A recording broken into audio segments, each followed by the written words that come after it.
It's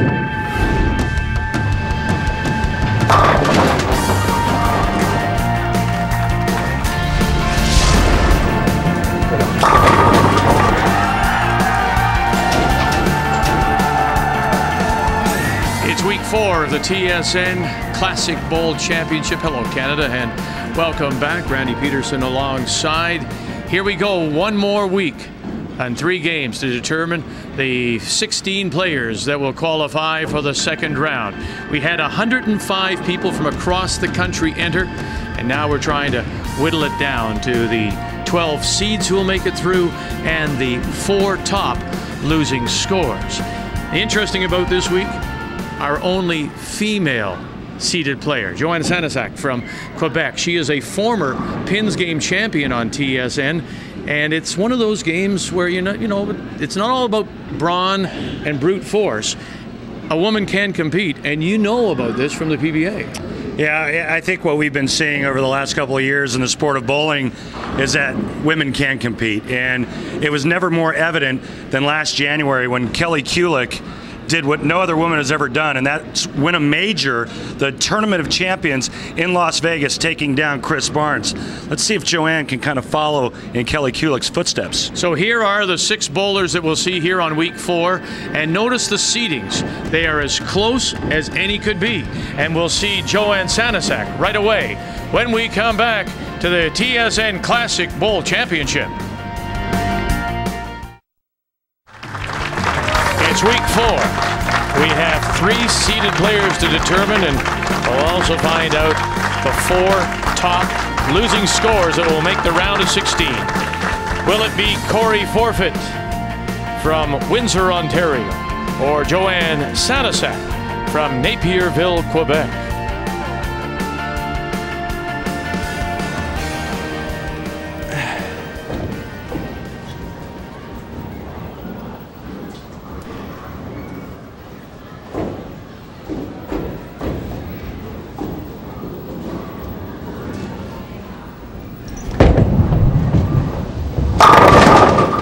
I believe just our second left-hander of the tournament. You are correct, sir. Thank you. You know, it's amazing. You watch the players during warm-ups. It's like you go to play golf with your buddy, and you're warming up on the driving range. And on the driving range, you got to give your buddy like 4 aside, and then you go to the first hole, and he's giving you 4 aside. I mean, it's amazing the demeanors, the way everything just kind of changes once the lights come on.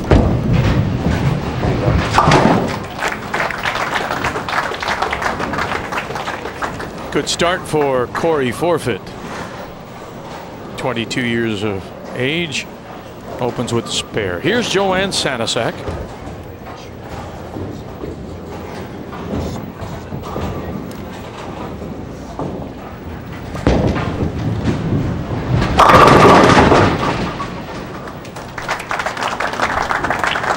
Now, I don't know if she would have been happy with that hit.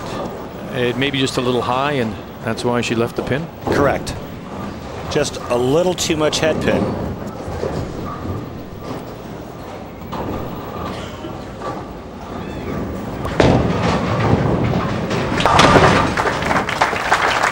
Joanne's not going to wow you with power, but she's going to keep the ball in plane and keep it on a pretty straight line, pretty tight line to the pocket.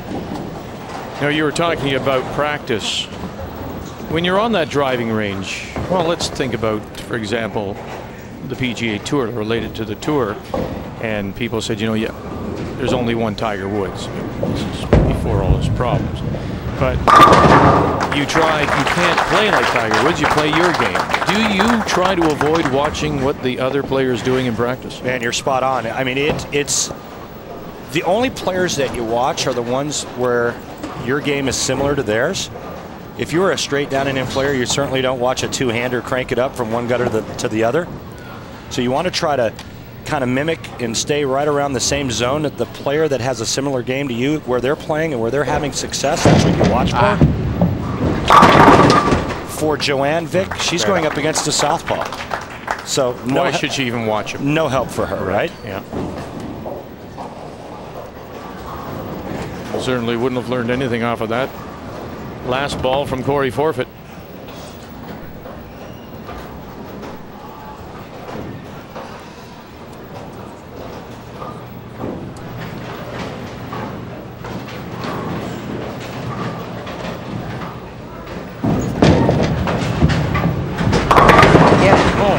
That's tough. Wrapped it around the 10. And so an open in the second for the chemical lab technology student from St. Clair College in Windsor. Never got the ball far enough to the right of the head pin. I think there's added pressure on Corey as well because of the fact that he's going up against a woman. Okay, I'll give you that. I mean, think about it. Well, listen. Guy goes back to Windsor. His buddies go, hey, I heard you lost to Joanne. Well, how much was there after the win on the PBA Tour? Was there a lot of that snickering and snide stuff going on? Well, let's just say that Chris Barnes, the person that she beat, doesn't have the best track record on television. And so therefore, when Kelly Kulick did beat him to win that major, we weren't real surprised by that. But Kelly certainly earned every bit of that tournament. She shot like 267 in the title match against Chris Barnes. Chris actually bowled a pretty good game. She just ran him over. Back-to-back opens for Corey Forfeit. And a great opportunity here early for Joanne Sanasak to build up some pin count if she can put a double together. Just like that. Joanne reminds me a lot of Liz Johnson. Liz Johnson, a down and inner, likes to go pretty straight, keep the ball in play, and that's exactly what Joanne Sanasak is doing. And, you know, there's nothing like having your opponent go back-to-back opens, does something to your arm swing. It kind of just frees it up. And she's loose right now. She goes spare double, and she's freewheeling. Joanne was the 2009 TSN Pins Game Women's Champion. Oh, she got the kick. On the 10, just slid it sideways for 3 in a row. Hi everybody, I'm Randy Peterson, a 13-time winner on the Professional Bowlers Tour, and today we're going to talk about timing and how it may help your game. You ever had one of those days bowling league where your timing just didn't feel right? Well, take a tip from me. All you have to do is change the position in which you start. All you have to do is move that ball maybe a little bit sooner or a little bit later. Now, because of the height of my backswing, I like to get the ball to my right leg in the second step.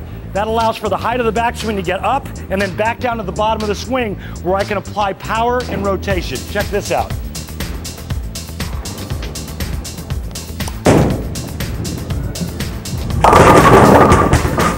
So take it from me, you want to work on your timing, you don't quite feel right, move the ball maybe a little bit sooner. If that doesn't work, move the ball a little bit later. I guarantee you that'll help.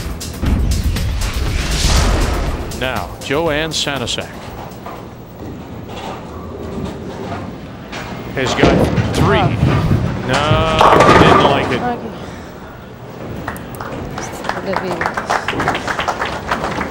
On this 39-foot oil pattern, there is some room left and right of target, but you better throw it really well to create the little bit of room. It's not a very forgiving oil pattern, and as soon as Joanne let go of that one, she knew it was wide of target and had no chance. However, she leaves herself with just the 1-2-8.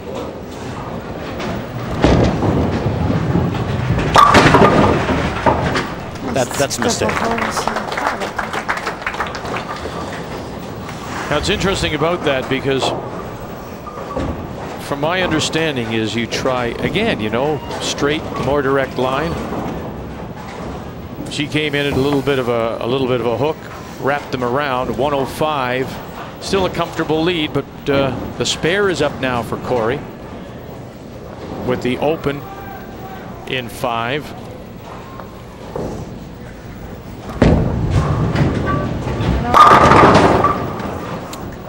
Well, with the spare here, she'll still have a 30-pin lead. But, you know, the last thing you want to do when you have a big lead is give your opponent any type of hope. And so you just fill frames and then put it back on your opponent to force them to throw this big string of strikes to get back in the match.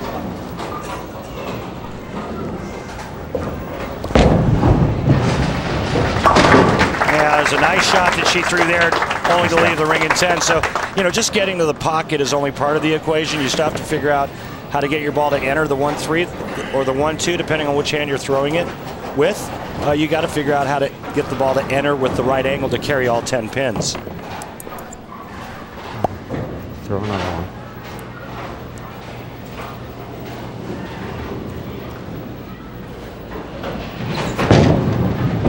Shot.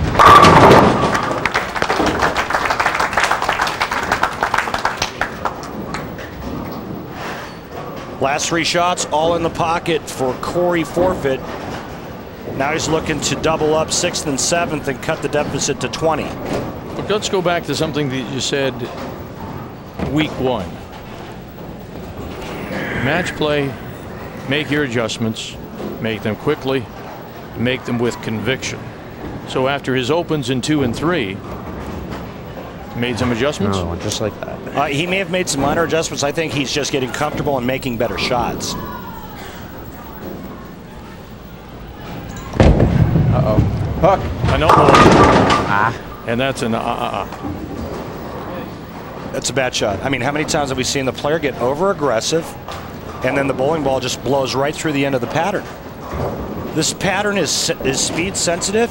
You've got to be very good with your speed control. You get a little bit too aggressive and the bowling ball just shoots right through the end of the pattern and never reads the back part of the lane.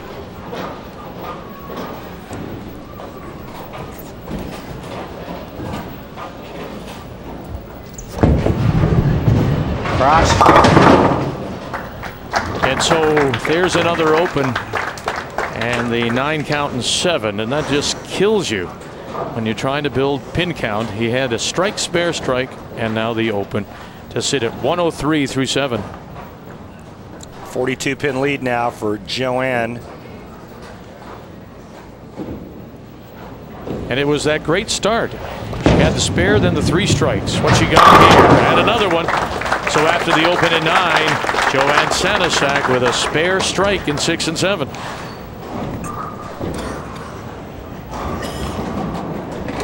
And this young lady too has the international experience for her, playing in the World Juniors in Germany, playing in Chile, playing in Iceland. And she is one of Canada's top female bowlers.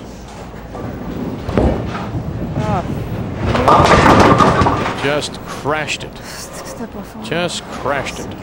And she knew it right away as soon as she let go of it. That wasn't going to be one of her better shots. But when you take a look at her 8-game qualifying scores, very steady. 190, 178, 233, 204, 209, 180, 178. Big finish with 257 to get her into the top 24. Let me ask you something. Now there's Joanne with the open. If you're going to win this, you can't afford to do that, it seemed to me. You can't afford to have that run and break it off and then have and break it off. You might be afforded once, not twice. I agree. You know, as she gets farther along in this competition, her opponents are just going to get that much better. Set. You're okay.